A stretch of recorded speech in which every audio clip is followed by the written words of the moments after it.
We're in volume 8 of the Bible story. See, my set of books are blue and about 70 years old, and they probably hadn't been open in 50 years or so.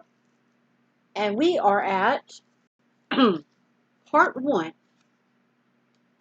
and we have a painting by Russell Harlan, and I'm going to show it to you first, and it's from 1956, and they're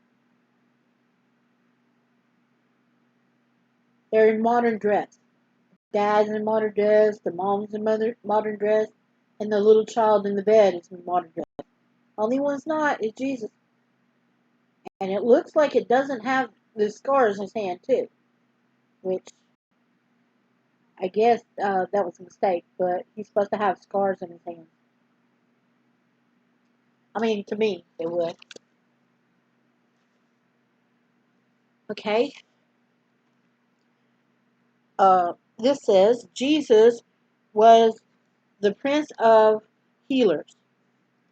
He entered the homes of both poor and rich, and everywhere he went, he left gladness and rejoicing as a result of his wonderful healing touch. But if it's modern day, that's just me. He would have the scars in his hand. But they didn't want to ruin the what's going to happen in the book anyway.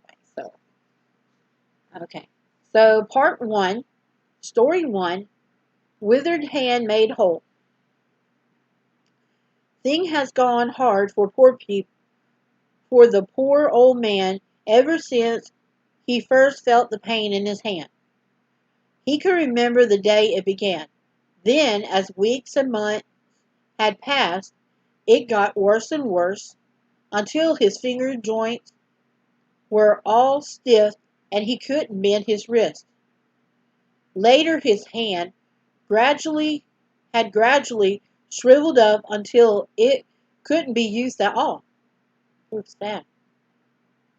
That meant he couldn't work, so he had to lose his job and his income, and even had to beg for food. He had asked the doctors to help them, but they didn't know how to treat a withered hand. They had told him he would have to put up with it for the rest of his life. It was all very sad and discouraging, which it really does. Then one Sabbath he went to the synagogue in Capernaum. As he took his seat, he hid his poor hand under his robe, where no one could see it. He didn't like people staring at it out of curiosity. Then he prayed the prayer that he had prayed so many times before. Dear God, help me. Then we go to the next page.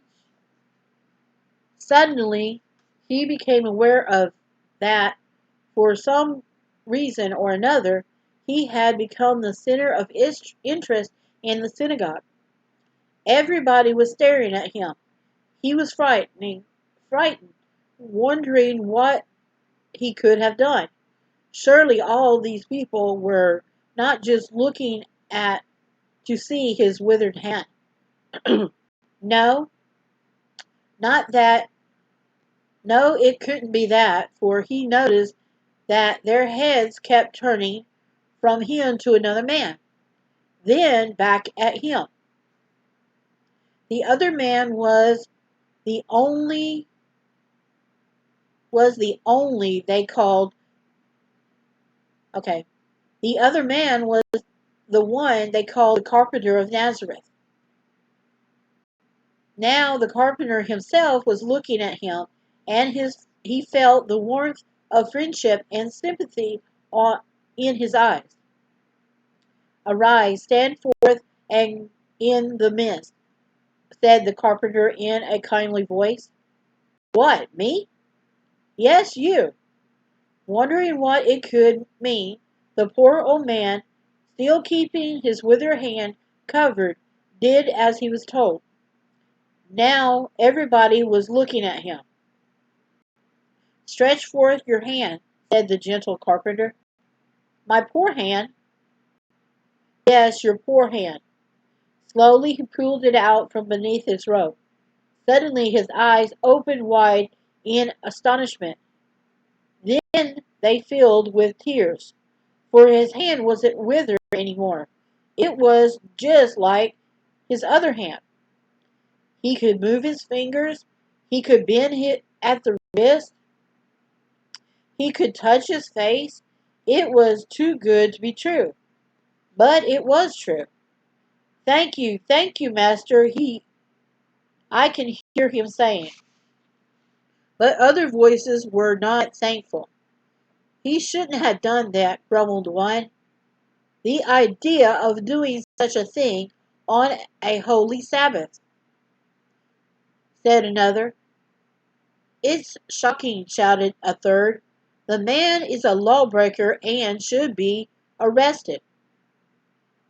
"Is it lawful to do good deed on the Sabbath days or to do evil?" Jesus asked them. "To save life or to kill?" No one answered him. As for the old man, he didn't understand what they were all arguing about. He just kept looking at his hand and moving it to and fro. Excuse me. He couldn't get over it. It was the best thing that had ever happened to him on the Sabbath. In church too, and in church too. His hand had been healed. Now he could work again. Thank God. Oh, wonderful, wonderful Jesus. And then it has a picture of him in his chair. And I'm trying to see who it is. It's got a weird artist down at the bottom. But there's it all in there. There it is.